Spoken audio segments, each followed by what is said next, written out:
Okay, I think we're good to go. I can see people joining. Welcome everyone to the Stand Student Festival 2020. We're really delighted to be here tonight. This is our first event of the festival season this year. And obviously with COVID restrictions, it's slightly different this year. We usually are on campus for 7 weeks, but we've decided to move our festival online this year, and we have 2 weeks of events coming up, which we're really excited about.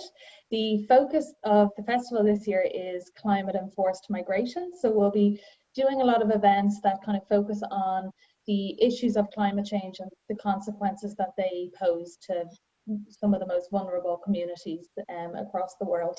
So tonight I'm really delighted to have two young, great, amazing climate activists here with us, both Vanessa and Sophia.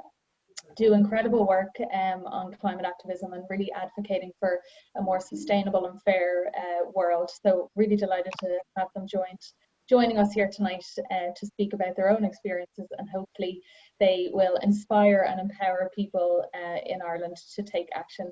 And we have Saoirse McHugh, an Irish politician and environmentalist, here to host the discussion tonight.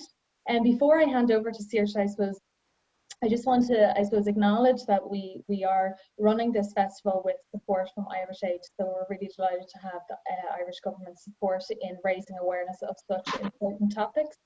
We also are collaborating. This particular event is being collaborated with a number of societies. So the Maynooth University Stand Society, Suez Trinity, the Trinity Amnesty Society, and the NUIG Amnesty Society. So thank you guys so much for all your support in putting this event together. And then lastly, just before I hand over to Saoirse, we have a Q&A box there. So anybody, if you have questions at any point throughout the event, just throw it into the Q&A box, and we'll have time for Q&A at the end of the discussion. So Saoirse, without further ado, I will hand over to yourself to kind of kickstart. Thanks a million, Joanne. I suppose, firstly, thanks to everyone for joining us, and especially thank you to our two guests for coming on board. I know Sophia was just saying it's 1 o'clock where she is, and it's 8 o'clock where Vanessa is. So it's nice that we've managed to, find a time where everyone could be involved in this panel.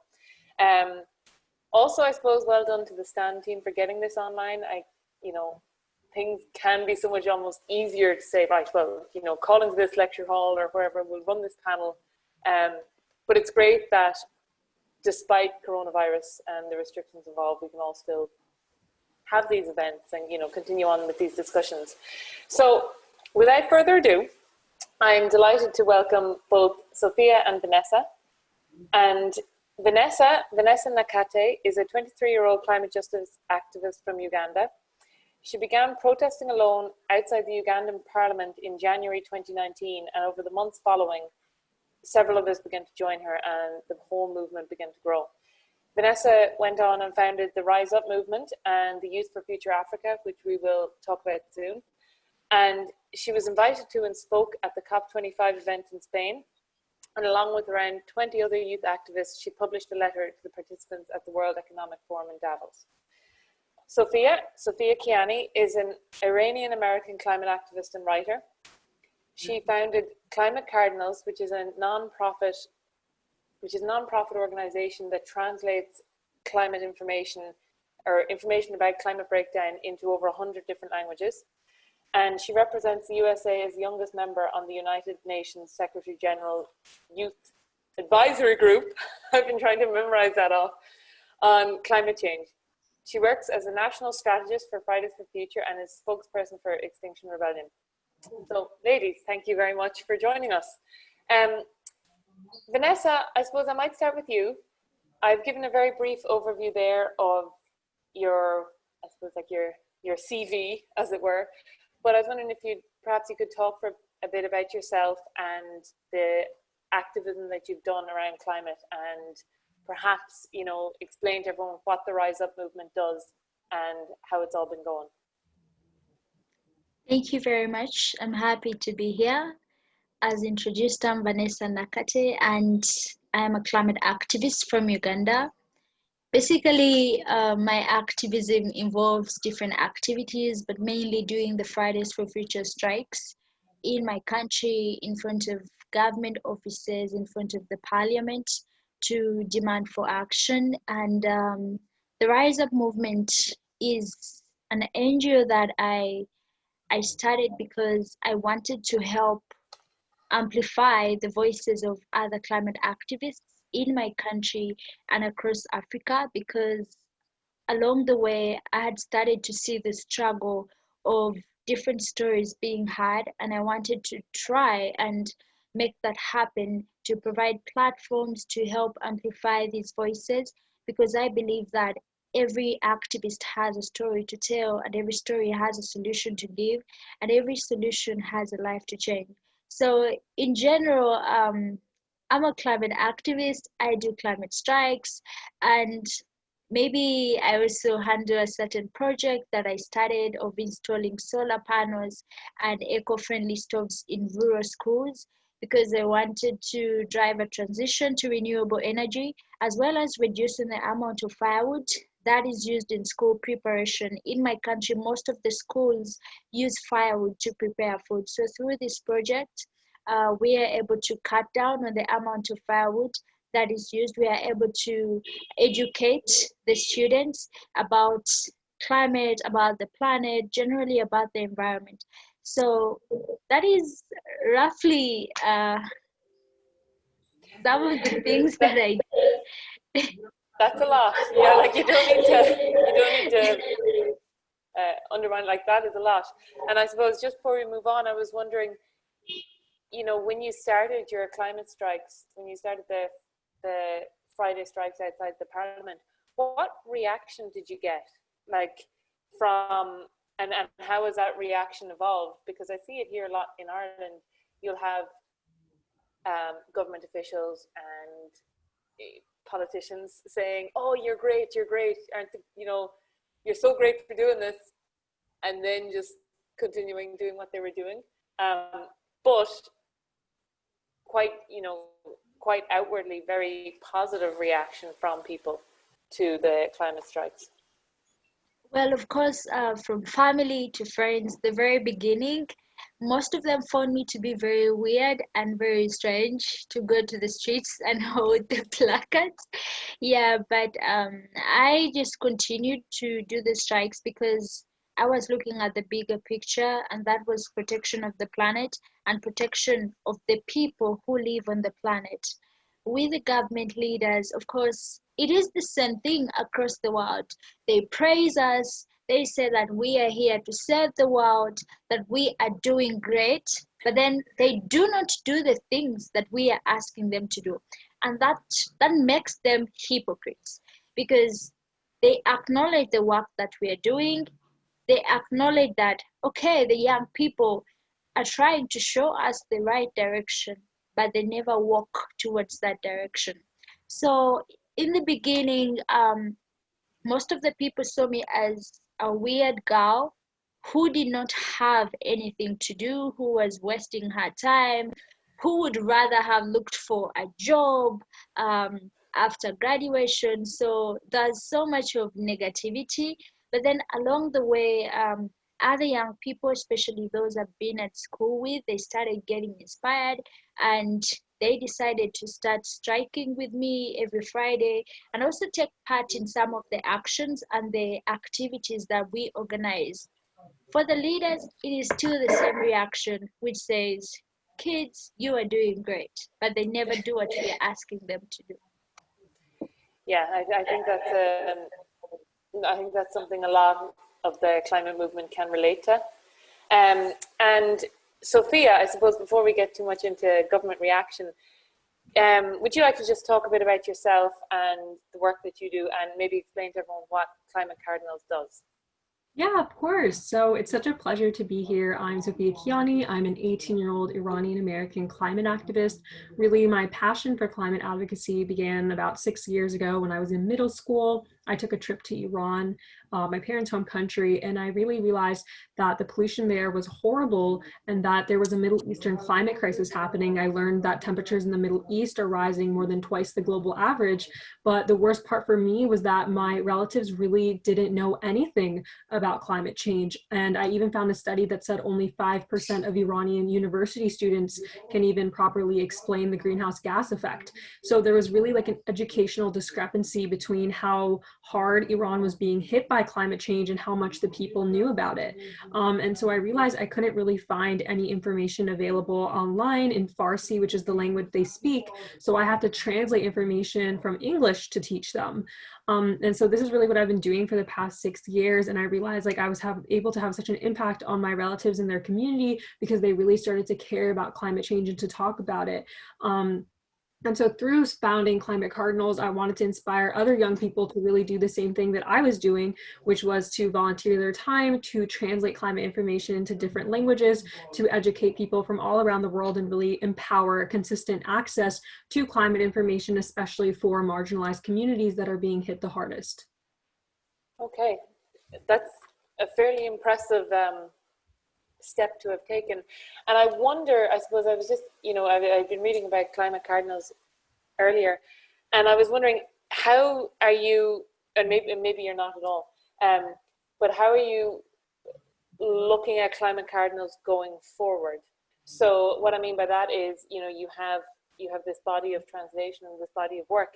Do you have volunteers in different countries who are going about education? Like as Vanessa was saying, education is a really important part of it, and so you can have information, but how to push it out the next step. And so I was just wondering your thoughts on that. Yeah, so Climate Cardinals has grown to over 6,000 volunteers in 41 countries around the world. And we also recently just implemented our chapter system. So we've been doing general translations, like we've been translating for the UNEP, we translated their Youth for Nature initiative, but we really realized that in order to make the biggest impact, we wanted people to work regionally and then translate climate information that was specific to problems in their region, and then to disseminate that information, to hold workshops in their communities. So that really is what we've been doing with our new chapter system, and we're really leveraging our funding to make sure that young people have consistent access to the resources that they need to be able to make a grassroots change. Okay, excellent. And what I'm hearing coming out of that is that there is an element of inequality, like there's an obvious element of inequality in access to environmental education, but more than that, I think what is quite well known but often ignored, or maybe people approach it with I don't know what to do, is that, as you were saying, there's inequality in how climate is affecting people and how climate breakdown is affecting people. And Vanessa, I was reading through a few of the articles that you've been involved in, that you've been interviewed in and stuff, and you seem to be pretty specific about advocating for climate justice as opposed to just climate action. And I was wondering if you could maybe just explain the difference between the two and why that difference is really important. Well, when it comes to climate action, I feel like solutions that are sometimes given are solutions that work for specific communities. But then when we take it to climate justice, environmental justice, that means that we are making it more global and focusing on the communities that are being affected the most. Trust me, we could be in the same storm. We are facing the same storm, but we are in different boats. If the planet is burning, other communities are burning more. If the planet has caught a fever, other communities are even in worse situations. That is why I think climate justice has to be global enough, because when someone says climate action, they're only going to talk about solutions that are too technological, I would say, that need so much research, that need so much funding. And yet we need to focus on solutions that are going to help people right now, people who are facing issues of food scarcity right now, water scarcity right now, people who are facing conflicts right now as a result of climate change. When you look at climate change, it affects every sector of our lives. We cannot achieve any sustainable development goal if we do not have climate justice, because climate change continuously pushes people in certain communities into extreme poverty, communities that depend on agriculture as a form of survival. Africa, I come from Uganda, and generally all African countries, they depend on natural resources for survival, and literally almost the entire global south depends on their natural resources.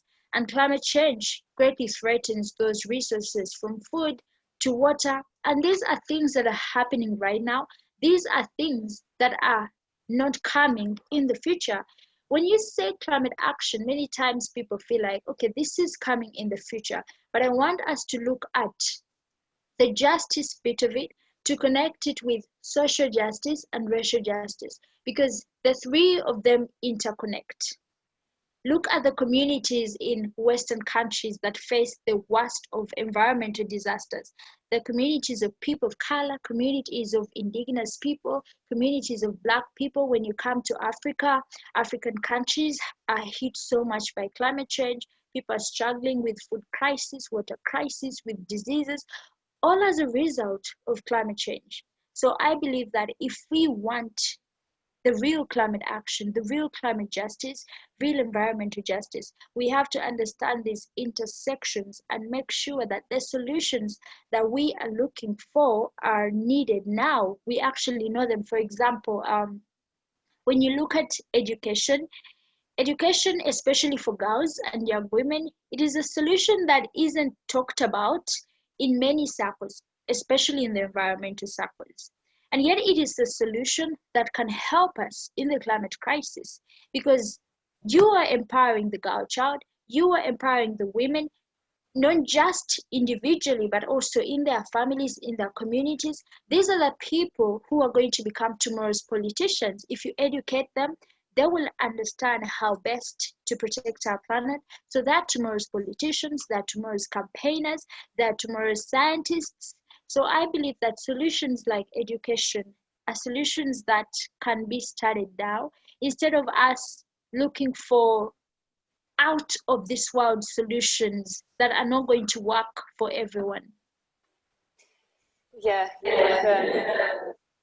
there's quite a tendency, you see, towards this really very technocratic way of looking at climate solutions. Like I saw here in Ireland just a couple of days ago, the government published a climate action bill, but in it, and it was like teeny with a bit of writing, it was emerging technologies, and I was like, no, and it's just this kind of like superhero high-tech way that often will end up ensuring that certain companies continue to make profit. And like, as you rightly said, there are examples immediately in front of us, things like education, things like healthcare, all of these things that are low carbon work, but also result in better environmental outcomes. And they're just, so important. And they're important, like you said, on a global scale, which can be kind of difficult to imagine. Sophia, I suppose, in thinking of things that are difficult to imagine, can you explain, because like I said, I was trying to even memorize the name of it, but what happens on the United Nations Youth Advisory Group on Climate Change, of which you are the youngest member? Yeah, so my job really is to meet with the UN Secretary General and to give him feedback on his climate strategy and the work that the UN is doing in terms of championing climate action. So me and 6 other young people from all around the world, we're doing a lot of things. And also we really want to center the conversation around uplifting the voices of youth activists of color, indigenous communities, because we really do believe, even though like we've been chosen to have this platform, we want to share it, because there are so many youth activists in the world that are not just limited to us. And we know that, like Vanessa said, everyone has a story to tell. Every activist has a unique experience. And so we're working with the UN to increase youth opportunities and see how we can platform other young voices.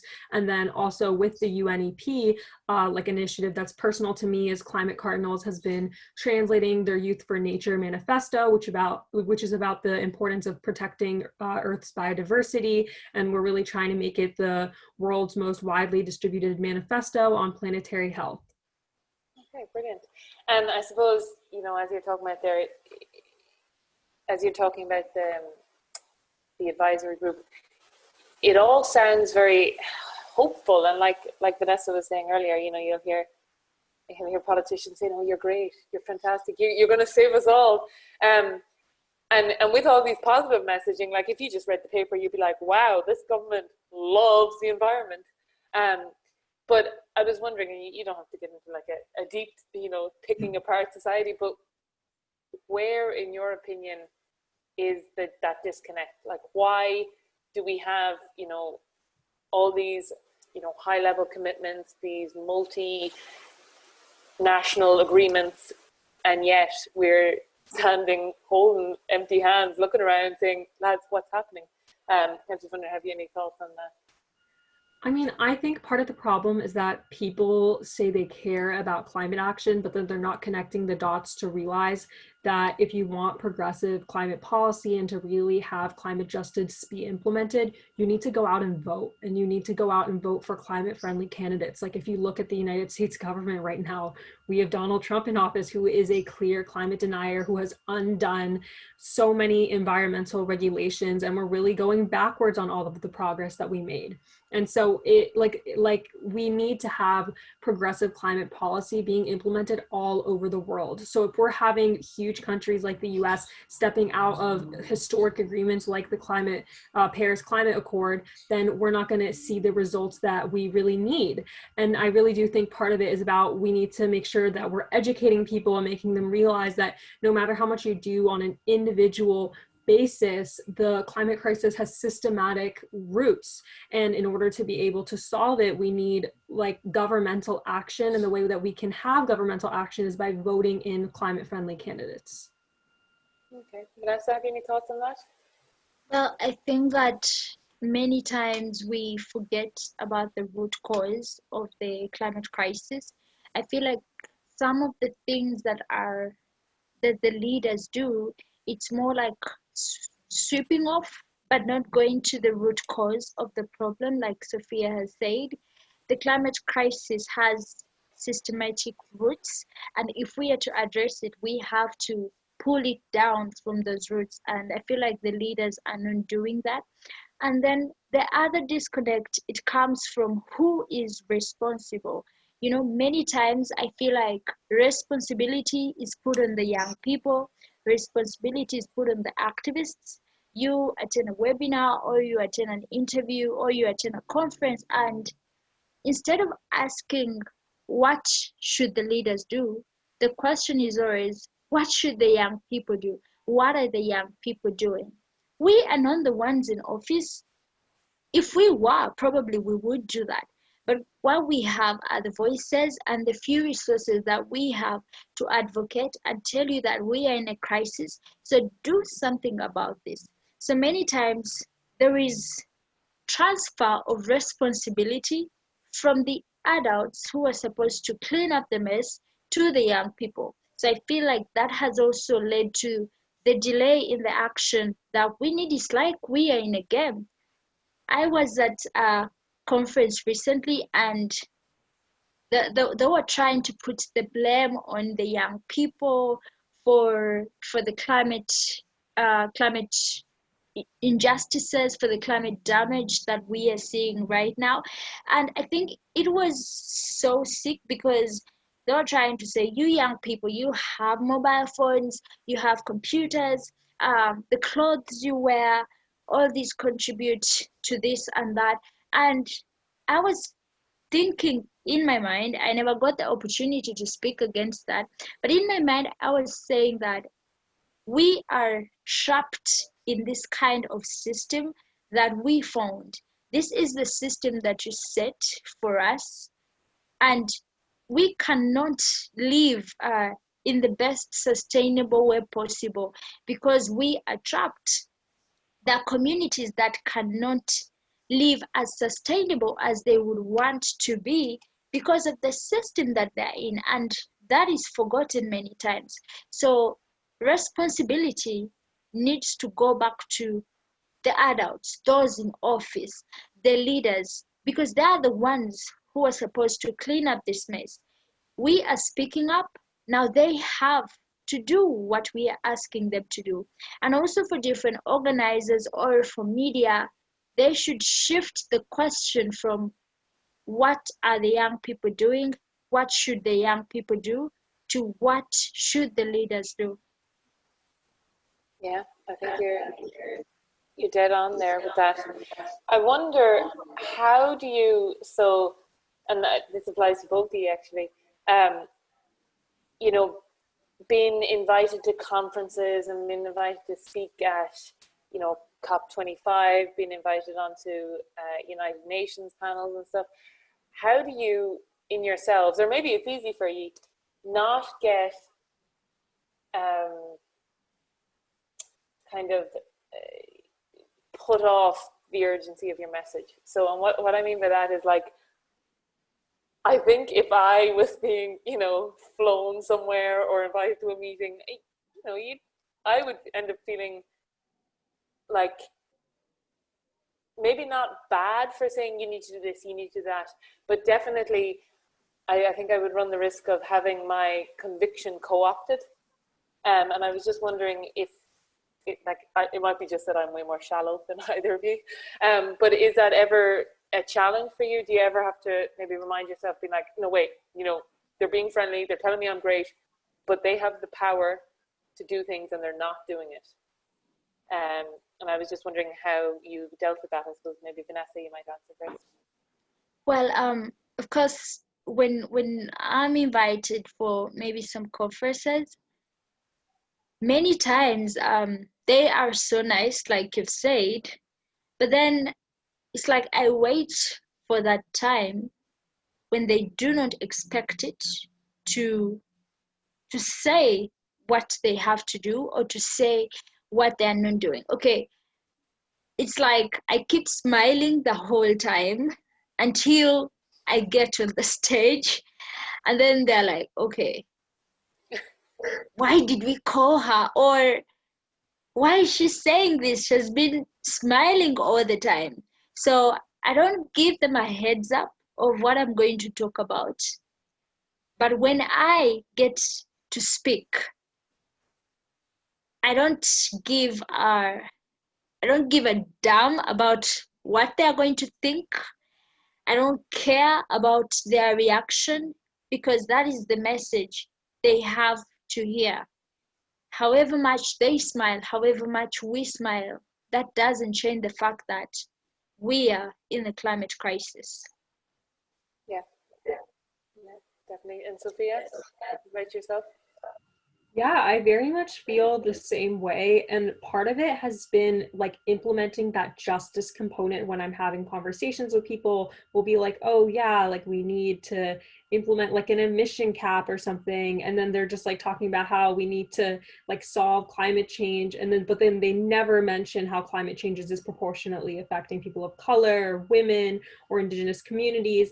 And then I'll just bring it into the conversation, and I visibly see them get really uncomfortable. Like it's usually like an old white man speaking, and then he's just like, and like tries to brush it off. And I start talking about how important it is to platform youth activists, people who actually have the most at stake. Like it's so important to get young people into these spaces, to get people of color into these spaces, people who have the most at stake, and also people who have firsthand experience with the climate crisis. Like, why do we have these people advocating on behalf of us who are so privileged? They have never even had experiences with any of these things that are disproportionately like really negatively affecting our communities. And so I definitely don't feel any shame in bringing these up, because they're just facts and they cannot be disputed. And if it makes people uncomfortable, I really think that we're doing the right thing, because we need to push people, we need to push these like old leaders to actually start putting their money, to start putting these regulations where their mouth is, instead of just like giving us pretty flowery talk that nobody really has time for anymore. Yeah, we are definitely running out of time. I suppose this question reveals my own biases. So feel free to completely disagree with me. So, like, even I'm looking at now, even how I framed the question, I'm like, oh God, talk about like the mask slipping. I was just wondering, and this question will go to both of you, can either of you, like you both talked earlier about systemic change. Vanessa, you talked about having to, change the system from the roots up. Can you envision a fantastic ecological utopia under our current economic system?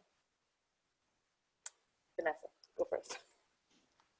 No, I cannot. I can't envision the kind of world I would love to see under the current economic system, because it is this very system that led us to this crisis. It is this very system that has gone beyond the planetary limits. It is this very system that has destroyed our planet, that has made communities of people of color, indigenous people, Black people to continuously suffer environmental injustices.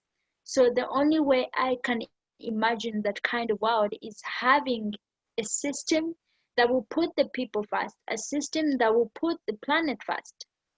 We understand that the current economic system has fronted the fossil fuel industry, but we know how much damage this industry has caused to our planet, has caused to the people of this planet. Leaders must understand that we cannot eat coal and we cannot drink oil. Money is nothing if our life support systems are being destroyed by the current system.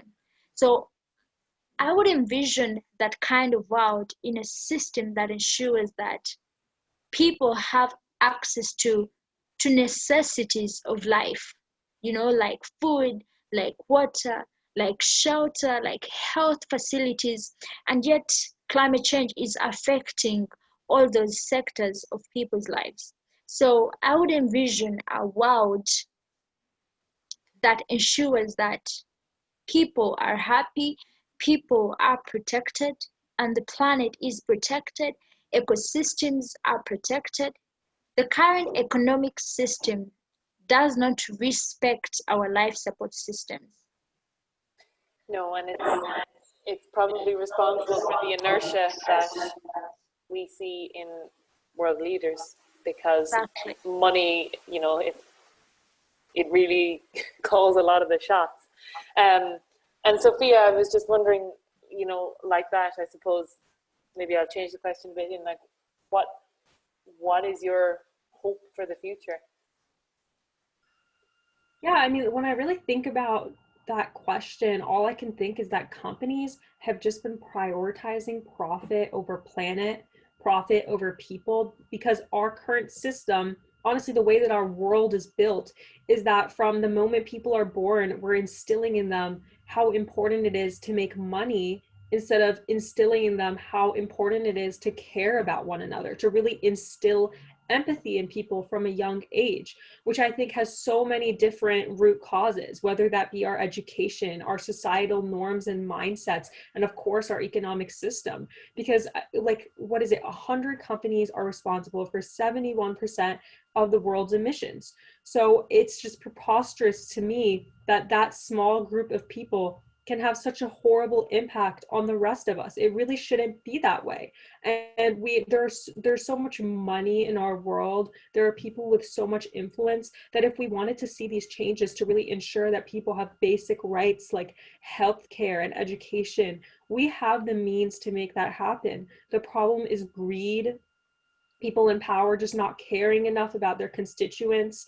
And I really just think there are so many things we need to address in our society, and a lot of it has to do with mindset. We need to learn that taking care of our communities sometimes is more important than just thinking of our own individual good. These fossil fuel companies can't just be thinking about how much money they're making if they're destroying the planet in the process.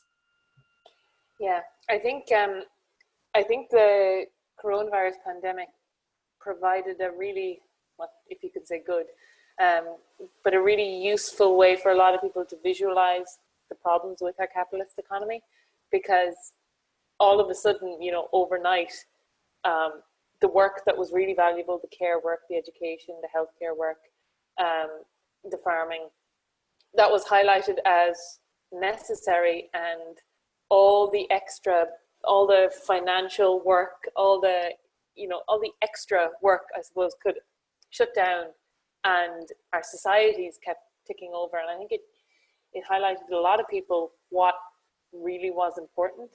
And I'd actually be really interested to hear, so in Ireland there was this talk about, oh, we won't go back, this is the new normal.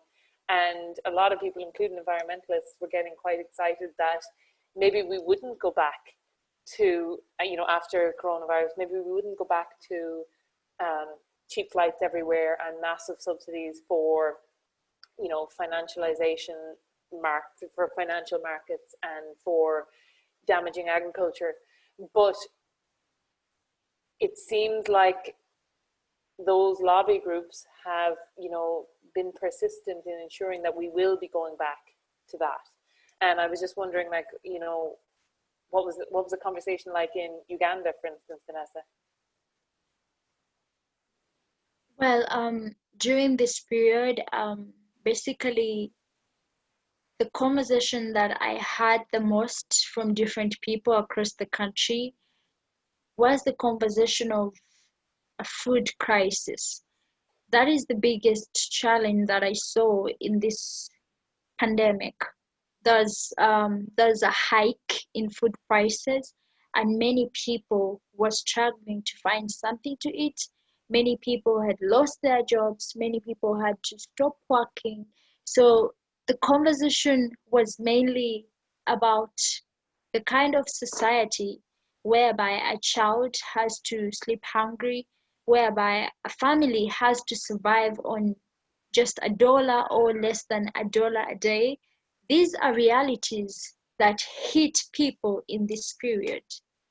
So when I look at this pandemic, I feel like it exposed so much of the vulnerability of our systems, the vulnerability of our economies, of our nations, of literally different parts of the world. Because what people hadn't seen before was actually more visible during this time, So I feel like this should be like a portal to walk into something better, or like it should be like an opportunity, I would say, for leaders to see what really matters, for leaders to put people's lives first and make sure that they have access to the necessities of life, because we saw how frustrated our health systems were, food systems. Now, certain communities had to deal with climate disasters even in this period that only made it worse. I remember Lake Victoria in Uganda, its water levels rose and the communities around were flooded. We were told to stay at home, and yet these people were losing their homes because of climate change. So they had to go to the streets. They were losing their farms. So they had to beg to get access to food. So this pandemic was an eye-opener for most people to see that this is not the kind of world we want to live in. It's because it's all messed up, because it's sick, because it is not okay if people cannot have access to the necessities of life. So I hope that the leaders can build back better from this crisis. They can build back better. We shouldn't go back to what it used to be, because we saw how bad it was. We've seen how bad it has been in this pandemic. So we need to build back better to a future that is equitable for everyone, a future that is sustainable for everyone, whereby the people can be happy, whereby we don't have to see people unhappy. Yeah, we literally live once, so people have to live their full life in this one lifetime, and that will only be possible if their lives are protected, if their rights are protected, if they have access to all these necessities. and also if their planet is protected. Yeah, like I think you're dead right, and I hope that's what happens. I hope everything does build back better. I'm just going to look at a few questions coming in here now. Where are they? I saw one that was, have you seen any examples of adapting to activism in the online world during the coronavirus, during COVID-19, that you found impressive or interesting, Sophia? Well, it's for both of you, but I'll go to Sophia first. Yeah, so I think that part of the reason why, I mean, I started Climate Cardinals during the pandemic, like at the very beginning. And part of the reason why is because I was really working with groups like Fridays for Future and Extinction Rebellion that are so based around striking and getting out in person in the streets, and that was no longer possible. And I also realized that young people needed an opportunity to be able to still get volunteer community service hours for their schools, but everything had to be done virtually. And so we really have leveraged the power of social media. Like, we were able to reach over, I think, 400,000 people just through the power of TikTok.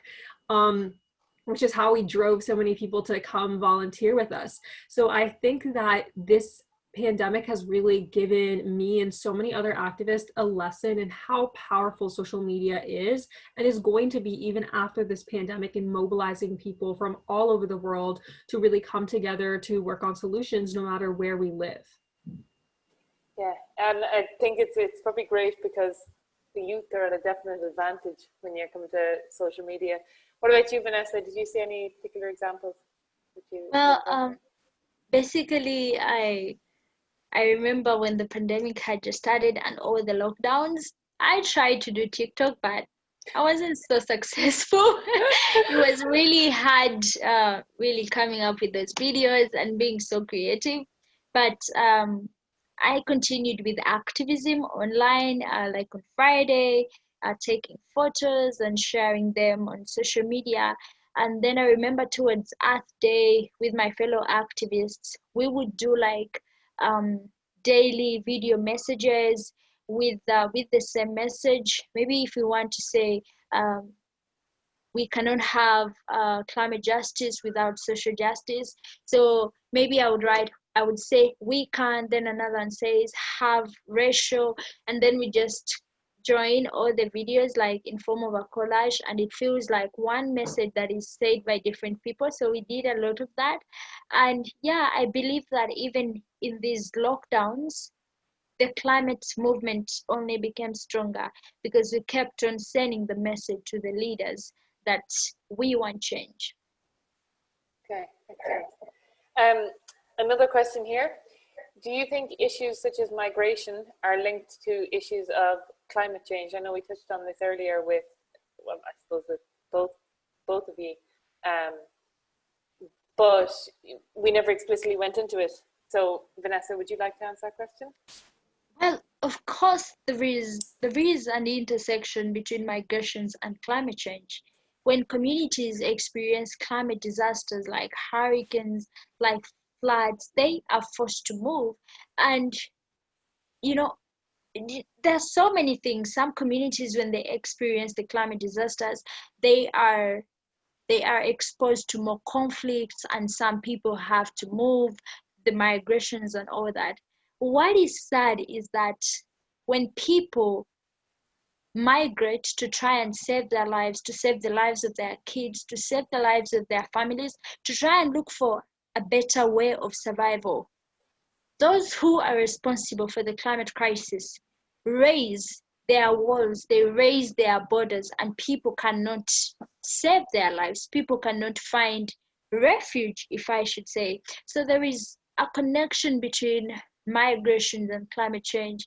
Climate change has caused so many migrations, and this has affected many people because not all of them have successful migrations. And even when they have success, they have to start from scratch to build back their lives.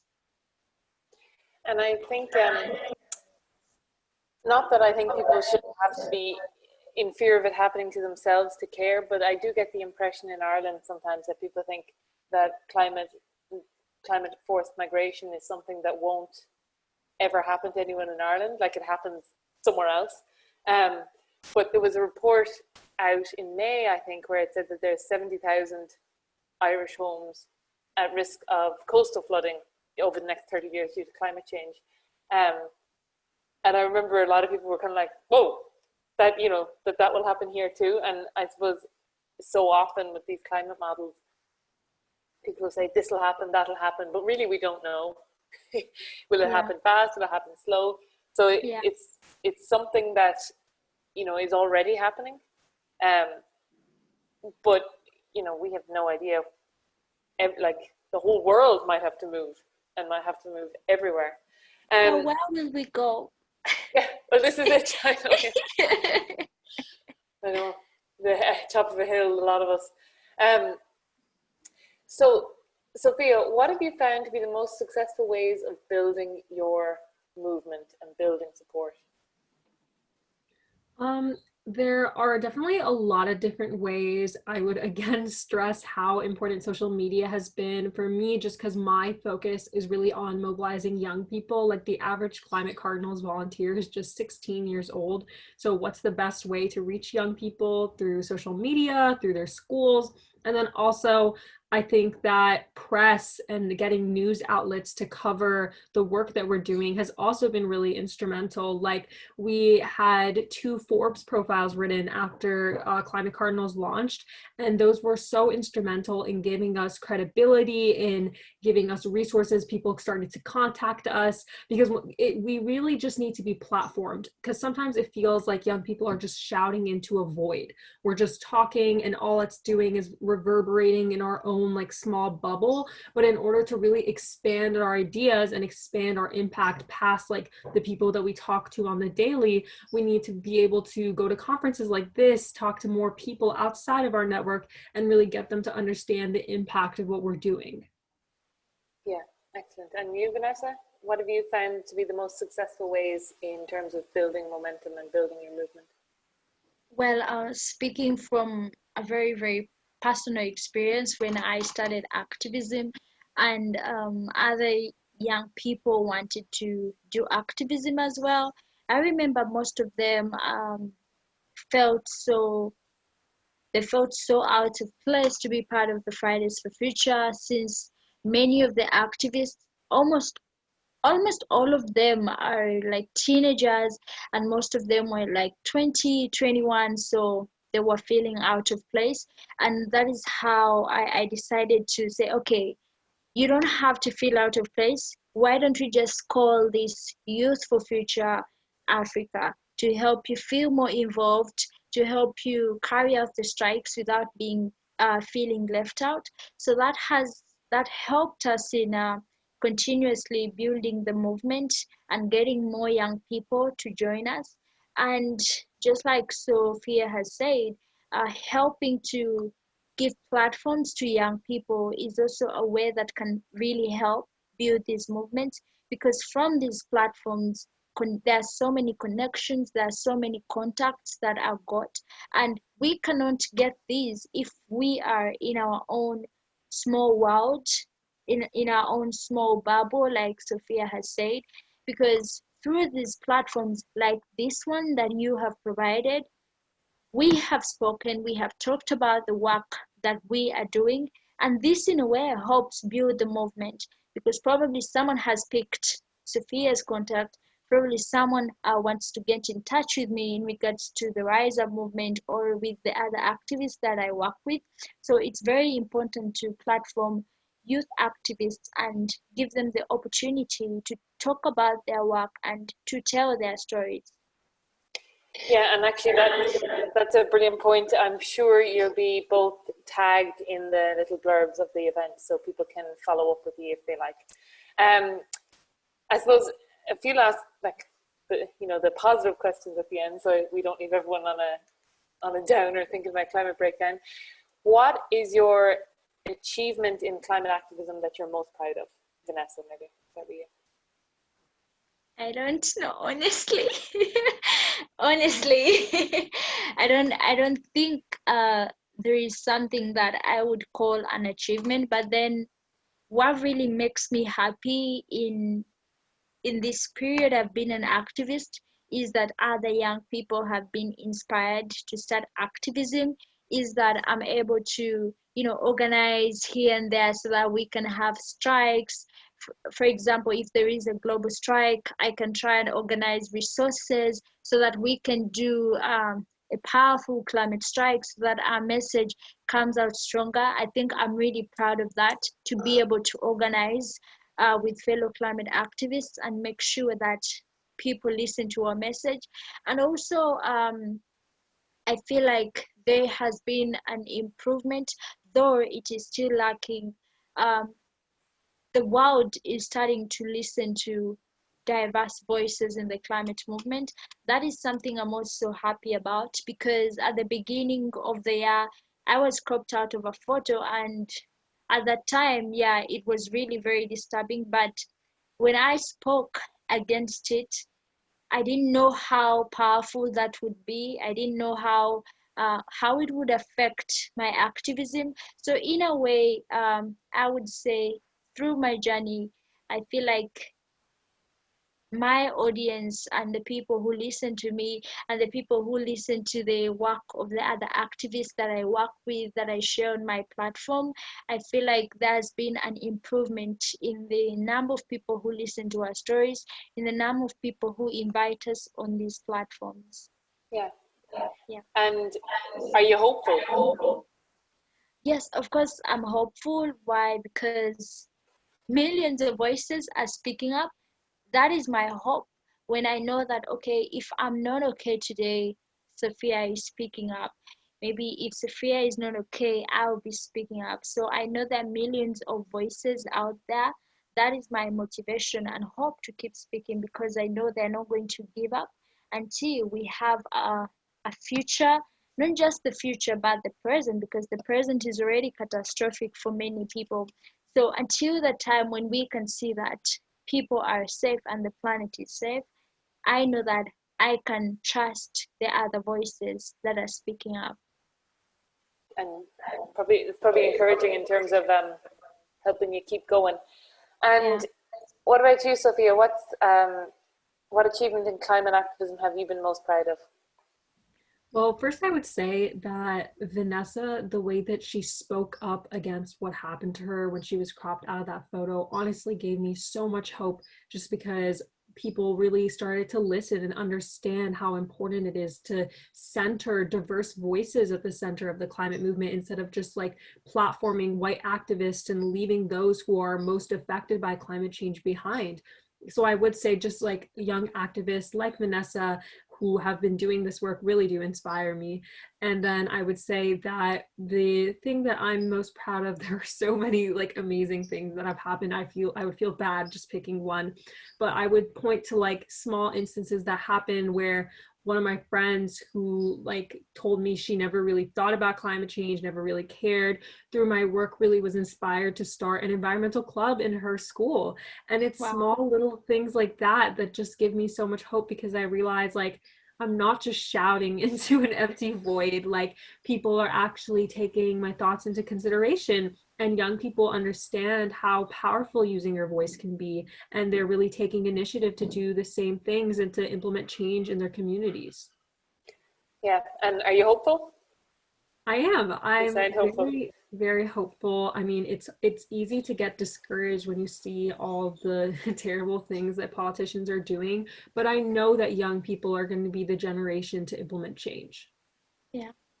Okay, excellent. Well, on that note, you've left me feeling hopeful as well. It's a shame we only have an hour. I could have talked to you and listened to you all night long. But I think we're going to wrap it up there. Thank you so much, girls. That was absolutely fantastic. Your handles, your Twitter, Instagram, whichever way your biggest platform, I'm sure they'll be included. And I think Joanne is just going to wrap things up here. So thank you very much. Over to Joanne. Yeah, thank you so much, Saoirse. It was really, really great to have you here actually leading on the discussion. So thank you so much. And just a massive, massive thank you to both Sophia and Vanessa for joining us here tonight. Honestly, we were so honored to have the two of you here, and it was just so inspiring to hear you talk about your experiences, and actually having that feeling of hope is really, really great. And I hope that it has kind of inspired and empowered all our attendees here tonight. And definitely we'll share out some kind of maybe your Instagram handles or your Twitter handles to people so that they can kind of follow you and continue hearing about your journeys. But really we've come to a wrap already. It's hard to believe the hour passed so quickly. So just thank you so much again, and thank you to everybody who attended here tonight, and a special shout out obviously to those societies who collaborated with us and helped us kind of organize this event, and of course to Irish Aid as well for their contribution and to allow us to, I suppose, host events such as these. Obviously with, you know, the move online, and, you know, there's a lot of learning for us, I suppose, in terms of this festival and what students are interested in. And so we do have a short feedback form that will be sent out to attendees after this, probably tomorrow, but I'll also share it just in the chat. Sorry, muted myself accidentally. If anybody does want to do it now, feel free. I've just posted the SurveyMonkey link into the chat box there. But just thank you so much for joining us for our launch event, and we're really excited to hopefully see a lot more of you over the next 2 weeks. So we actually have in an hour's time a virtual film screening of A Note's Arc, which is a documentary based around the former president of Kiribati and his kind of climate activism. So if you want to sign up for that, you can sign up and we'll send a virtual link for you to watch it over the next 24 hours. And then we also actually have Saoirse back on Thursday with us to speak to the former president of Kiribati, and Note Tong will be joining us on Thursday evening, so we're super excited for that. We also have panel discussions tomorrow and Wednesday evening. We've got a career clinic on sustainability on Thursday afternoon. Got workshops all day Friday. So honestly, there's so much going on over the next 2 weeks. So feel free to check out our event guide on our website or on our social media. And yeah, thank you again, Vanessa, Sophia, and Saoirse. It was so wonderful to have you guys here tonight, and hope everyone has a lovely evening. Thank you. Thank you. Bye. Bye.